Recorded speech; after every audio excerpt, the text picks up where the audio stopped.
y'all writing over here? One of y'all put 280 songs, 173 songs, lyrics plus 400 songs. Man, I love that. Y'all are working.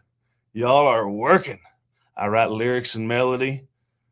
3 chords, Dale. That's all you need, man. 3 chords in the truth, or 4 chords in a lie. You pick it.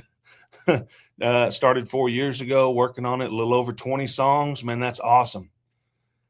Just to give y'all some encouragement for those of y'all that haven't written so many songs, 95% of the world will never write a song. So if you've written one song, you're already in the top 5% of the world, because there's so many countries out there that they just don't write songs. But let's dig into this. Lesson 1, best way to start writing a song. One thing I get asked probably the most is, Lance, when you write a song, do you start with the lyrics, or do you start with the melody or a song title? And sometimes I joke with them and I go, oh, none of that. And they're like, what are you talking about? And I said, well, sometimes the way I start a song is just with a conversation. How you doing? What you been up to? Have you been on vacation lately? How's your family doing? What's going on there? Well, my sister was dating this guy, and let me tell you how he broke her heart. And he'll be telling the story, and all of a sudden I'll be like, okay, right there is a good idea for a song. Let me write that down and figure all that out. And then we, come up with a title and go from there. So I encourage y'all, when you sit down, if you write by yourself, it's a little harder to start with a conversation. But you may go sit in a mall or sit in a restaurant, a coffee shop, go to the airport and sit down and listen to conversations. I guarantee you're going to be picking up, some ideas of writing songs right there, and even some titles and some concepts. But if you're co-writing, especially, start with a conversation. Ask them how they're doing. Ask them what's been going on in their life. Ask them if they've seen anything on TV or a movie or read a book that really inspired them, because there's so many that, like, say, what's that movie? Forrest Gump. There are so many song titles in that movie. And I'm sure that, sometimes if I'm really stuck on titles, I'll go to the New York Times #1 bestseller list and just look at the titles of books, because you can't copyright a title. You have to have the music and the lyrics for a song to copyright the song, but anybody can write any title. That's why there's been multiple cuts of different song titles. George Strait cut 2 different songs called She'll Leave You with a Smile, completely different writers. So you can't copyright the title. So if there's a title out there of a book or a movie you love, write the song, make it up, or it can follow, along. Music is a great way, to start this. Sometimes I'll pick up the old guitar. I wasn't planning on grabbing the guitar, but I will. And I'll just start, and it doesn't have to be complicated, just a couple of chords. You never know what's going to come out of my mouth. Might be something good, never know what it's about, but it'll be something. Might take me somewhere, here we go. You just do that, and you put stupid lyrics down, and you kind of just write with gibberish, and you'll kind of get a feel. And if you want to start with the music, sometimes that's a good way to do it. Just kind of get a feel going. So write with the title, write with the music, and the conversation. Those are my 3 favorite ways to write a song, to get one started anyway. If you're kind of early on writing and you don't have a lot of experience, I would always recommend starting with the chorus of a song first. That way you know where you're going. If I gave you a map and said, all right, let's get there, and you're like, well, where are we going? Well, I don't know. Let's just see where it goes. Well, you might wander around all day and never get where you're going. But if you have that chorus of the song built up, and you kind of know what the main theme is, and you have the title, then all the verses and the bridges and, can point towards that. And as long as everything's leading to that chorus, then you're probably going to have a pretty good linear story in place. I'm just going to peek over here. Oh, we got some questions going. This is great. We'll do the questions at the end of this, so stick around, and I'm going to answer as many questions as we have. Even if we run over time, y'all, I'm going to stick with you. All right, now we're going to get more into the creative writing and the core of how you craft a song. And I'm going to do a few lessons here. Feelings versus furniture. Feelings are those things like love and anger and pain, loss, empathy. Those are feelings. And then furniture is that lyrical image that takes those feelings and turns them into pictures. If you've ever been in Nashville, or if you've talked to anybody from Nashville, you've probably heard the line, show me, don't tell me. And that's like, don't tell me you love me, show me you love me. And that's a great way to live life too. And I wanted to write a couple examples on here just to kind of give examples of that for y'all. you could write, the little girl was upset from losing her balloon. And that would kind of show you what was going on. But it doesn't really dive down into it. Why did she have the balloon? What was she upset about? Was it her first balloon? It doesn't give you enough, because you might be thinking about that. But if you wrote it in a way where it's really crafted with a visual, you don't think about it so much. And this is a better way of writing it. A tear rolled down her cheek as her pony-shaped balloon drifted high into the air and out of sight. And for a moment, that little girl understood the pain of goodbye. And so you could take that whole thing, a girl lost a balloon and was upset, or you can take that balloon, turn it into a pony, have that tear rolling down her cheek, and then say, now she understands the pain of goodbye. That really shows the emotion, of what's going on. And instead of just saying, she was upset, that shows how upset she was. You see that tear, you understand why, the connection. And to put it on a little different, little happier love story, the boy told the girl that he loved her, and she said, "I love you back."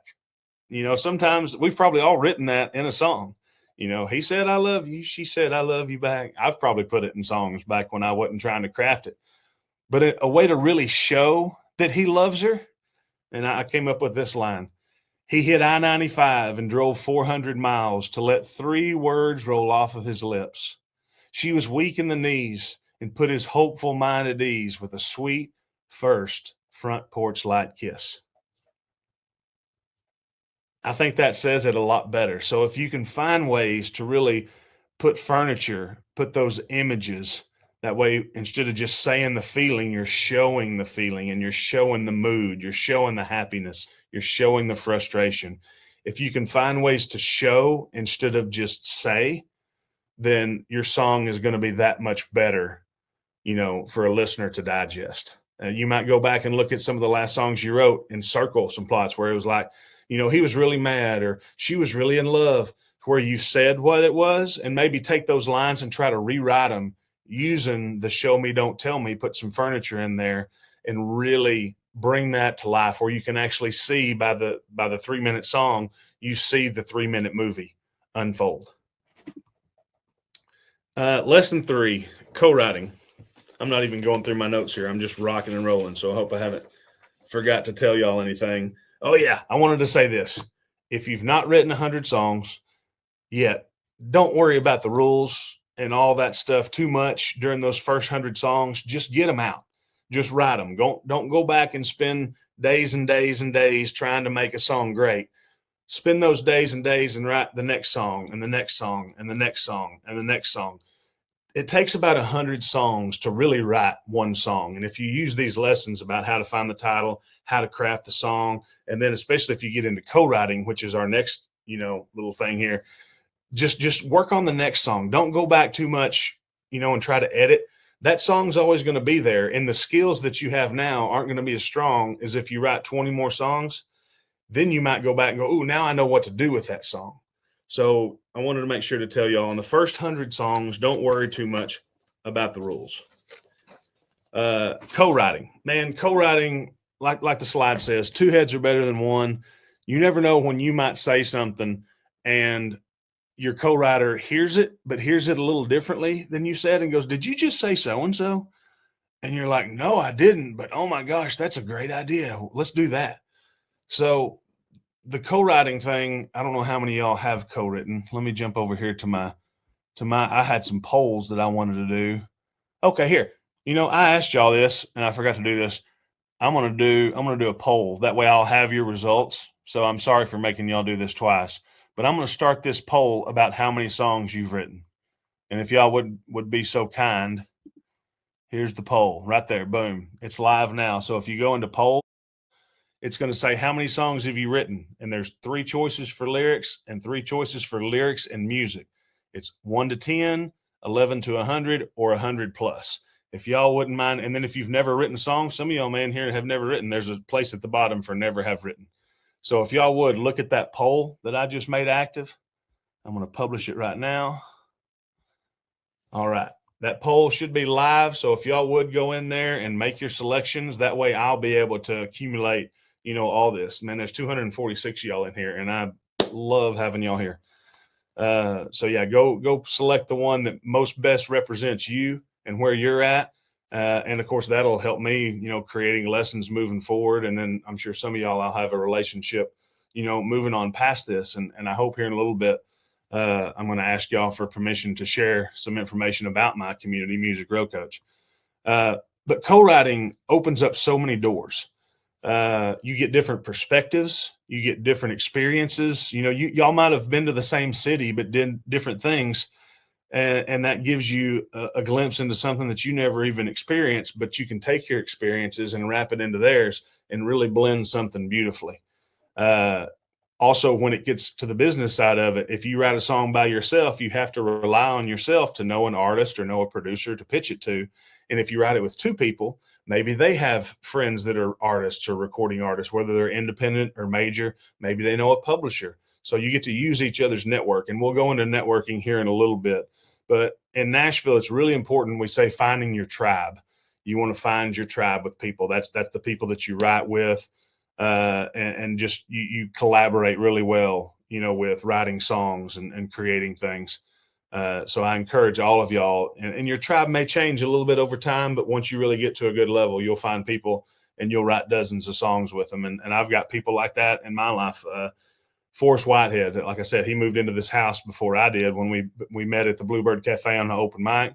He built a studio in here and learned how to do demos, and we've written 70, 80 songs. And me and him, we wrote that first #1 song together, and we had the first 2 cuts on Dylan Scott together. So we've enjoyed a lot of success together because we found each other. And I'd written with 100 people before I found him. The song that I put out with the Gatlin brothers last week, I wrote with Larry Gatlin, 3 or 4 years ago. And building that relationship with him and then inviting him to play a show. And then he heard this song, and that's why him and his brothers decided to record that song with me. So co-writing can lead to so many things. Write with anybody for a while. You'll all want to write with pro writers. I wish I could show y'all how many Instagram messages or Facebook messages I get. Hey, I'm a songwriter and so, I would love to write a song with you. And this is one of the most important things. I was going to go into this on networking, and we probably will touch it again. That's not a good way to reach out to a professional writer, in my opinion. Just by reaching out cold, it's called unsolicited, and saying, hey, I know you don't know me, but we should write a song. Well, that means I've got to tell Forrest or Forey or someone, hey, I'm booked that day with someone I don't even know.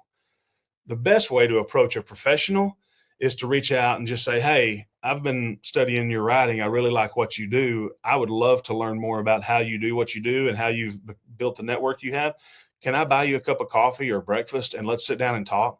That's one of the best ways right there to get in the room with a professional songwriter and just sit down, have coffee and visit and ask something interesting about them. Show them you've done your research. For someone just to reach out and not even say hello and go, hey, we should set up a ride. I like what you do. It's hard to even respond to that. I go into coach mode and I'm like, hey, most people would probably just delete that and block you because you just reached out in a very non-professional way. But I'm going to tell you what you did wrong, and then I'm going to give you another chance to do it. And there may be some people in this webinar tonight that I've done that to. One lady just the other day, did that, and I did the whole spiel to her, and she's like, oh my gosh, I'm so sorry, no one's ever told me that, and I didn't know, so I hope you'll give me a second chance. And I said, absolutely. And we're going to get coffee in a couple of weeks. She lives here in Nashville. Have y'all all had a chance to fill out the poll? I can't see how many people have done it, but if I'm going to give you just about another minute to fill out that poll on how many songs you've written. I think there's a section here that goes polls. You may have to go there to see it in order to select it. So I appreciate y'all doing that. But yeah, co-writing is so important, so important.